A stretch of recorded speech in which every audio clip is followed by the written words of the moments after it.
ქართული ოცნების დაანონსებული ინიციატივების პოლიტიკური განხილვის თემა. ოპოზიციის მწვავე განცხადებები ამერიკული ფარას ქართულ რეალობაში გადმოტანას უკავშირდება. როგორც დაანონსდა, კანონს 2 თვის განმავლობაში თარგმნიან და შემდეგ შედგება ახალ კანონპროექტზე საჯარო მსჯელობა.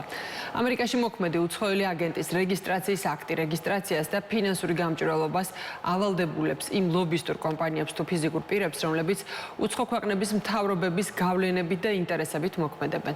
უმრავლესობის წევრები აცხადებენ, რომ ახალი კანონპროექტის მიღების შემდეგ უცხოური გავლენის გამჭვირვალობის კანონი გაუქმდება.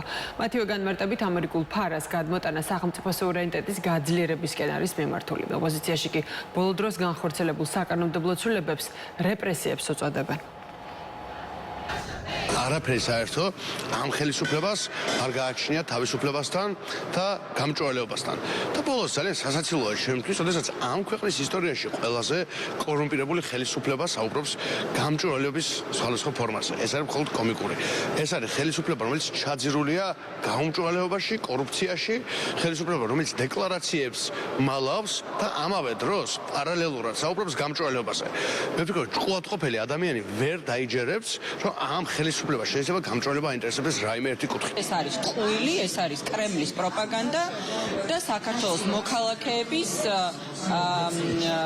შეცდომაში შეყვანის მორიგი მცდელობა, რასაც დარწმუნებული ვარ, რომ გაცილებით უფრო მაღალი რეზისტენტულობით და მედეგობით შეხვდება ქართველი ხალხი და აღარავინ დაიჯერებს ამ სამთავრობო ტყუილს. ეს ხო უბრალოდ ტყუილი ამერიკული კანონმდებლობის მიერ, ასე ვთქვათ, გამოყენებული ეს პრაქტიკა არ ემსახურება მეგობრების მტრებად წარმოჩენის და მტრების მეგობრებად წარმოჩენის მიზანს, რასაც ემსახურება ქართული ოცნების მიერ ინიციირებული არაკონსტიტუციური კანონი. საქართველოს დღეს დგას სრულიად სხვა გამოწვევის წინაშე, ვიდრე იყო თუნდაც 1 თვის წინ, ან 6 თვის წინ თუ 1 წლის წინ.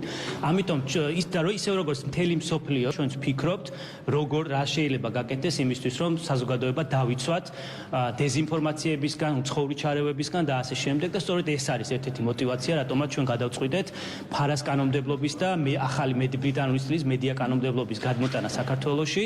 პირველი ის, რომ ამერიკული სტანდარტით მოწესრიგდეს უცხოური ჩარევების საკითხი.